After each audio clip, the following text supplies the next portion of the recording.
Dive! Akala ko kasi ba? Ready ka na ba? Deep Dive! Deep Dive! Hindi nagbasa ng script.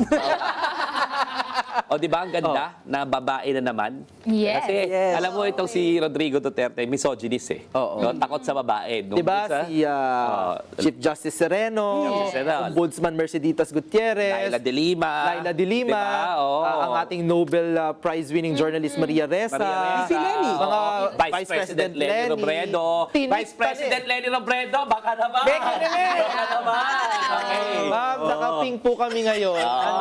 Tara. Tara. Tumakbo. Ano, next week Parang magja-jogging attire po kami. Yes, ha? run to Po kami, okay? Diba, tinik talaga sa kay Digong yung mga babae. Yung mga babae Babae ang talaga. kanyang karma. Oo.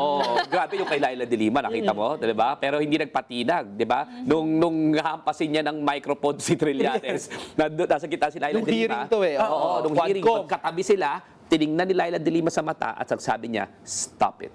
Nakita niyo ba sa bibig niya? Stop it. Di ba? She has been saying that for a decade already. No?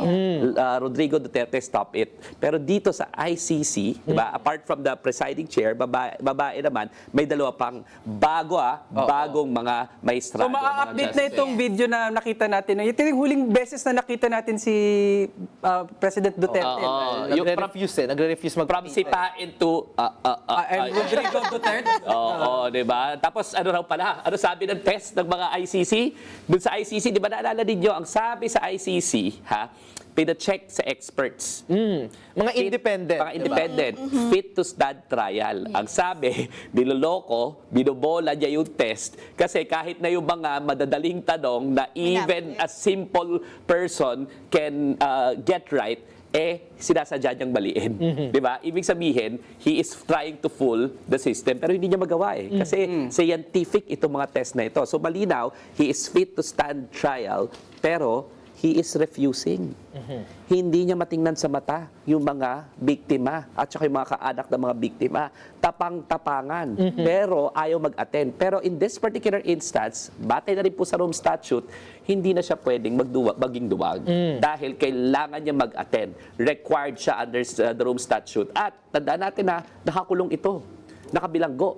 So he is under the coercive jurisdiction of the International Criminal Court. Ganyan talaga pagka tinitingnan ka ng tinatawag namin sa pag-aaral ng batas, the cold neutrality of an impartial judge. Kaya nga nakapiring si Lady Justice eh. Wala siyang pakialam kung naghahari-harian ka noong mga panahon na ikaw ay presidente. Wala siyang pakialam kung may nagpapakakulto-kultuhan na sumusuporta sa iyo. Wala siyang pakialam kung may mga dalang karton yung mga Pilipino supposedly sumusuporta sa iyo doon sa labas ng kulungan mo, no? Ang importante ay dito sa mga West is to deliver justice. Consistent ang pagkatalo nitong si Kaufman. At nag-apela na naman. Baka nga dapat palitan na eh. Oo nga eh, no? Kaso Pagka kulelat ka, di ba, parang sunod-sunod yung talo mo, resign ka na siguro. resign ka na. Resign ka na. Kaso, Diba? bakit? Marami bang option? Ito mga Duterte? Tsaka sayang yung kita. Tsaka may nagbo-volunteer ba? Bukod kay Harry Roque, na ayaw naman ni Sara Duterte. May nagbo-volunteer ba? May nagtataas ba ng kamay? Wala eh. Kasi ang hirap depensahan ang murderer. Yes. Ang hirap depensahan yung totoo naman na nag-commit ng mass murder, malawakang patayan sa mga Pilipino. Kaya iilan lang, hindi rin sila maraming options. At attorney, hindi yan kagaya ng sa Philippine Justice System na kapag wala kang access sa representasyon, ay a-assignan ka ng korte.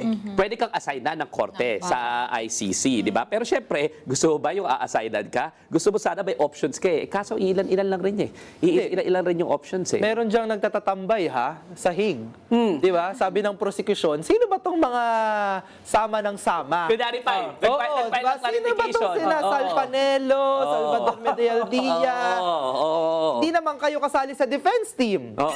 Tapos, tambay kayo ng tambay dyan sa Hague. Ano bang ginagawa nyo dyan, diba? Pero higit pa doon, ang tinatanong ng prosecution, maaari bang nakakadagdag kayo sa pangamba ng mga witnesses at mga potential witnesses Yeah. na kayo ay umaaligid-aligid dyan sa korte. Correct. Sa Baka Hague, naman di ba? talagang sinadya nilang sindakin pa, pasok naman yun sa kanila. Oo, dahil ilan sa kanila naman din ay maaaring masampahan din ng warrant of arrest bilang mga kasabwat dito sa crimes against humanity. So hindi din talaga maganda na umaaligid-aligid sila dyan habang yung ating mga victims, survivors, mga witnesses, naglalakas ng loob, di ba?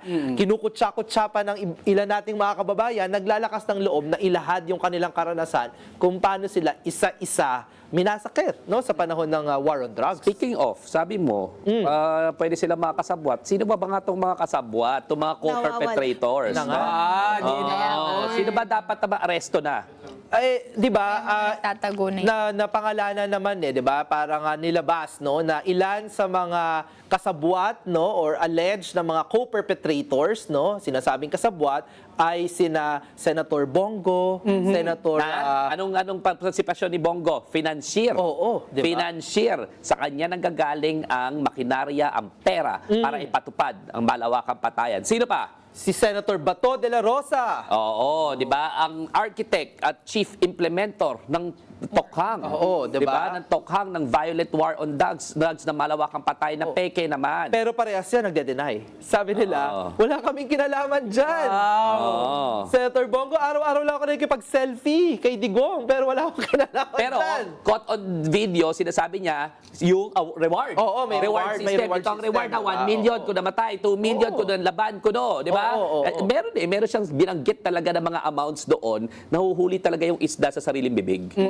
Di ba? Kaya dapat talaga, itong napapasok na sa paglilitis yung kaso ni President Rodrigo Duterte, siguro panahon na talaga na mailabas na ng International Criminal Court yung warrants of arrest no doon sa dalawang senador kasi makakatulong din ito doon sa pagbibigay liwanag doon sa buong eskema ng naging patayan sa war on drugs. Kasi financier, Oo.